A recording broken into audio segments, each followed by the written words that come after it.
सुप्रभात विद्यार्थियों। आज आपको हिंदी क्षितिज काव्य खंड में सूरदास जी द्वारा रचित पद पाठ के पहले पद से संबंधित जानकारी देंगे। ध्यान से समझेंगे, सुनेंगे और पद से संबंधित दिए गए प्रश्नोत्तरों को सुंदर लेख में अपनी कॉपी में लिखकर याद भी करेंगे। पहला पद इस प्रकार से है। उधो तुम हो अति बड़ भागी, अपरस रहत स्नेह तगाते, नाहिन मन अनुरागी। पुरइन पात रहत जल भीतर, तारस देह न दागी। ज्यों जल माँ तेल की गागरी, बूंद न ताको लागी। प्रीति नदी में पाँव न मोर्यो, दृष्टि ने रूप परागी। सूरदास अबला हम भोरी, गुर चाटी ज्यों पागी। उद्धव, उद्धव का मतलब है उद्धव से। तुम हो अति माने बहुत बड़ा भागी माने भाग्यशाली। अपरस, अपरस अछूता, अलिप्त। स्नेह तगा, प्रेम रूपी डोरी। स्नेह प्रेम, तगा धागा या डोरी। नाहिन मन अनुरागी, अनुराग माने प्रेम। पुरइन पात, पुरइन पात का मतलब होता है कमल पत्र। रहत जल भीतर, तारस देह माने शरीर। दागी, दाग लगना, धब्बे न लगना। ज्यों जल माह तेल की गागरी, बूंद न ताको, ताको माने उसकी। प्रीति नदी, प्रेम रूपी नदी। पाँव न बोरियो, बोरियो माने डुबाया। दृष्टि ने रूप परागी, दृष्टि देखकर, परागी आकर्षित करना। सूरदास अबला, अबला मन बेचारी। भोरी सीधी सादी, अबला नारी। सूरदास अबला हम भोरी, भोरी मने सीधी सादी, अबला मने नारियां, स्त्रियां। गुरु चाटी, गुरु मने गुड़, चाटी मने चीटी। पागी मने चिपकना, पागी मने चिपकना। अब पहले पद का संदर्भ जानेंगे।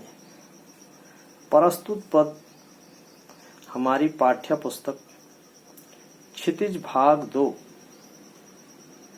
के पद नामक पाठ से उद्धृत है, अर्थात लिया गया है। इसके रचयिता सूरदास जी, क्योंकि सूरदास जी द्वारा यह पद लिखा गया है। कोई भी काव्य खंड होता है उसमें रचयिता होता है, रचयिता, और गद्य खंड होता है तो उसमें लेखक होता है। इसलिए काव्य खंड है तो इसमें पद के रचयिता सूरदास जी हैं। उसके बाद आता है प्रसंग या मुख्य भाव। प्रसंग या मुख्य भाव, उसके बाद आएगा मुख्य भाव। प्रस्तुत पद में कवि सूरदास जी ने गोपियों के माध्यम से उद्धव पर व्यंग्य किए हैं। उसके बाद आता है इसका अर्थ। उद्धव तुम हो अति बड़ा भागी। गोपियों ने उद्धव पर कटाक्ष करते हुए कहा है कि हे उद्धव, तुम बड़े सौभाग्यशाली हो, बड़े भाग्यवान हो। अपरस रहत स्नेह तगाते, अछूते, अलिप्त, स्नेह तगा, प्रेम रूपी बंधन, प्रेम बंधन से, कि हे उद्धव तुम बड़े भाग्यशाली हो, अभी तक प्रेम बंधन से मुक्त हो, अर्थात दूर हो।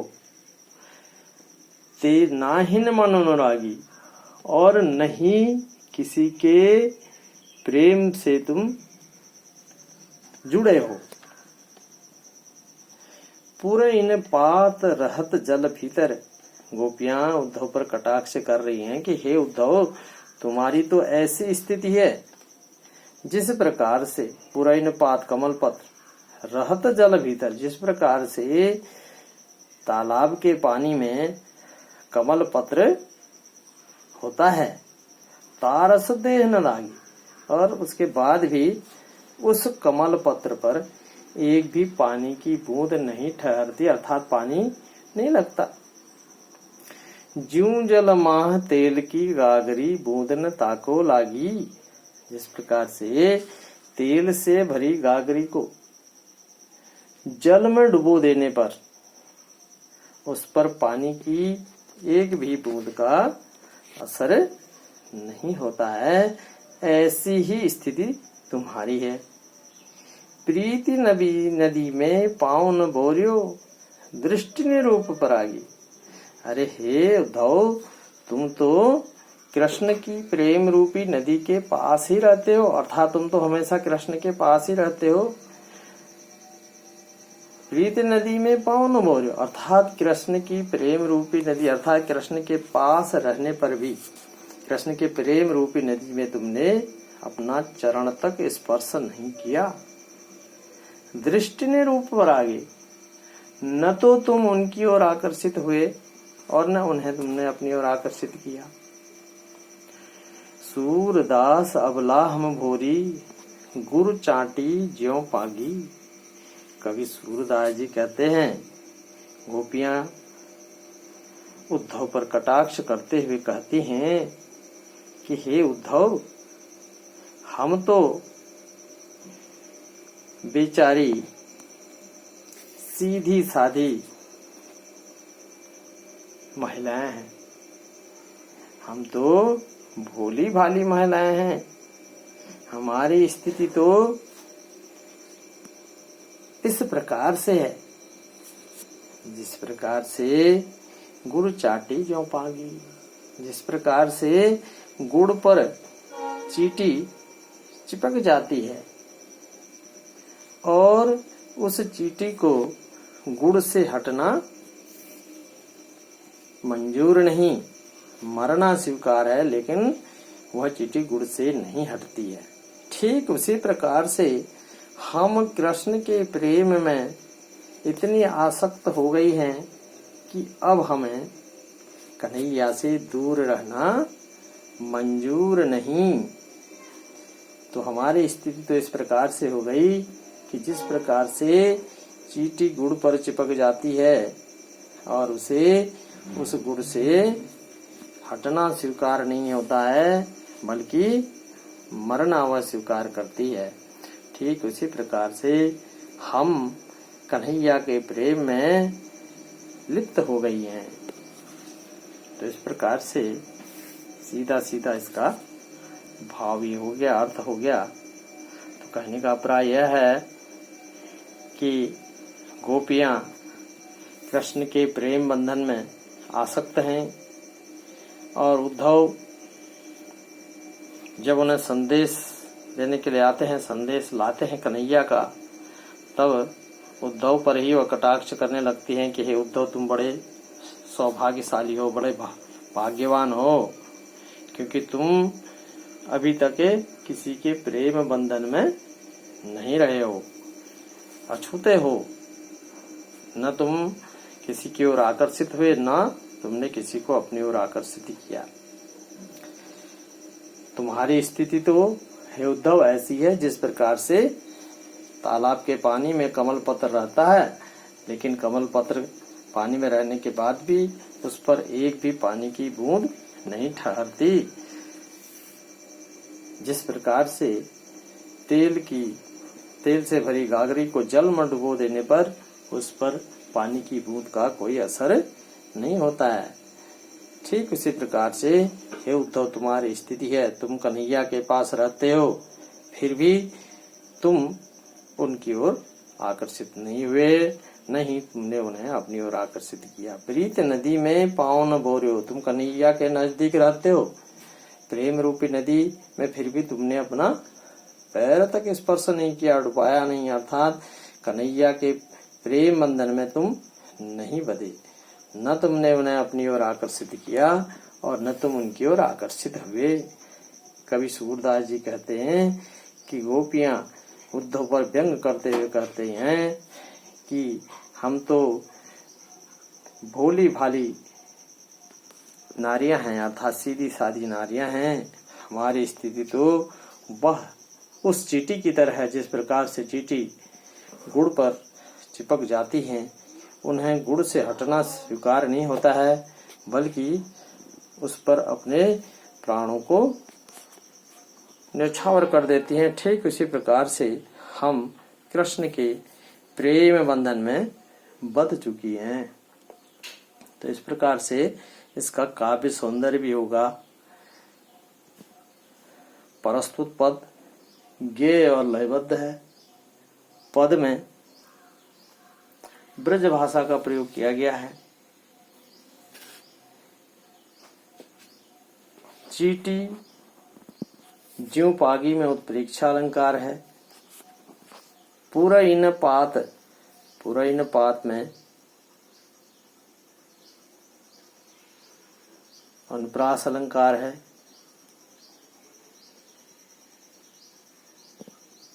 पद में वियोग रस है।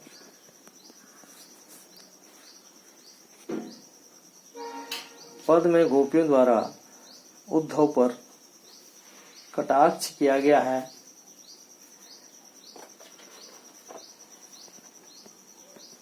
पद में वियोग और श्रृंगार रस है। पद गेय और लयबद्ध है। इस प्रकार से इसका काव्य सौंदर्य भी होगा। तो इसी पद से संबंधित कुछ प्रश्नोत्तर शब्दार्थ भी आपको लिखने होंगे।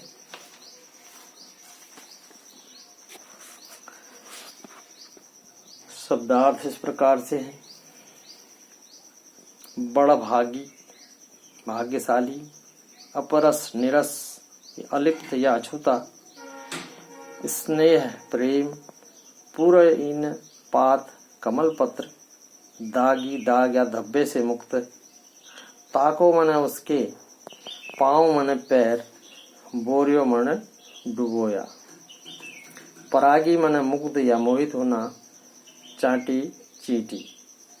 और पागी शब्द आया एक, चिपकना। अब इसी पद से संबंधित एक प्रश्नोत्तर ये आपको लिखने होंगे। कमल पत्र की क्या विशेषता बताई है? उत्तर होगा, कमल पत्र तालाब के जल में उगता है, फिर भी उस पर पानी की एक बूंद भी नहीं ठहरती है। अगला सवाल होगा, इस पद में प्रमुख प्रतिपाद्य विषय को स्पष्ट कीजिए। पद का प्रमुख प्रतिपाद्य विषय जो है, गोपियों का कृष्ण के प्रति प्रेम दर्शन है। पद का प्रमुख प्रतिपाद्य विषय गोपियों का कृष्ण के प्रति प्रेम दर्शन है। अगला सवाल है, गोपियों ने उद्धव को भाग्यशाली क्यों कहा है? उद्धव श्री कृष्ण के समीप रहते हुए भी उनके प्रेम में लिप्त नहीं है, इसलिए गोपियों ने उन्हें भाग्यशाली कहा है। तो इस प्रकार से ये शब्दार्थ और ये प्रश्नोत्तर इससे संबंधित इनको सुंदर लेख में लिखना है। इससे संबंधित जो भी जानकारी दी जाए उसको ठीक से करते जाएं और याद करते